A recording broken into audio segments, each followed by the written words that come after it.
Fish and Chips and Jaws was the first one that we did. And Fish and Chips and Jaws was illustrated by Ray Dale. Ray Dale has vibrant artwork, and she hates business. So as far as she was concerned, she said, Hazel, you deal with it, anything you like. But we do have a letter. We do have a letter of agreement of splitting it equally. But I think the humour in the Fish and Chips and Jaws and the low-key mystery, because it's revealed that the children actually live above a fish and chip shop. Now, internationally, it's not always called a fish and chip shop, but you get the message that they have pets and you don't want to eat your pet's relatives.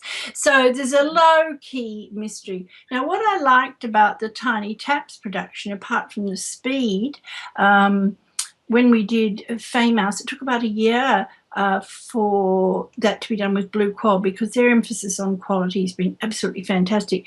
TinyTaps were very, very well organised, and their designer was in one country and their company was in another and I was in another, and we're all on different time zones. It was an amazing experience.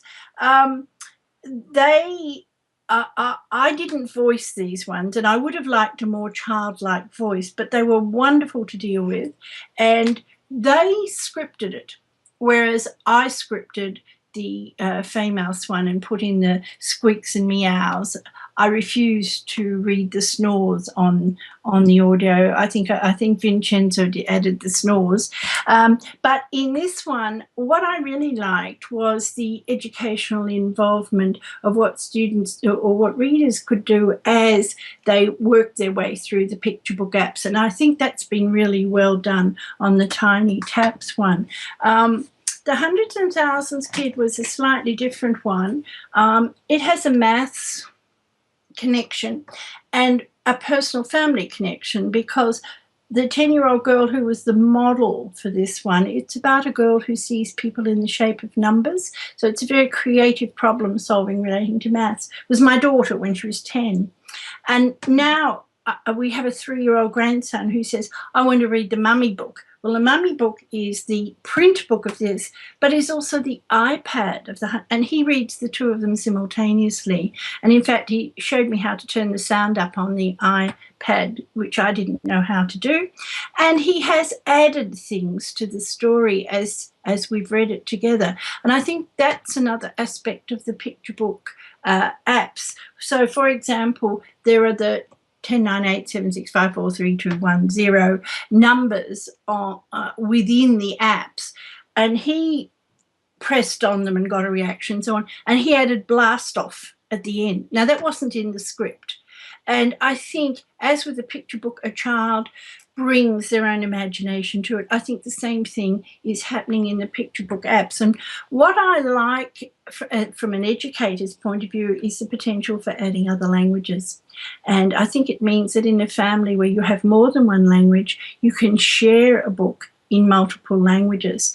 In the past, I've had a number of books in Braille and Auslan signing, which is the Australian Sign Language. I really like the concept of a multicultural family being able to share a story in varied formats and in varied media. So I think that's another aspect.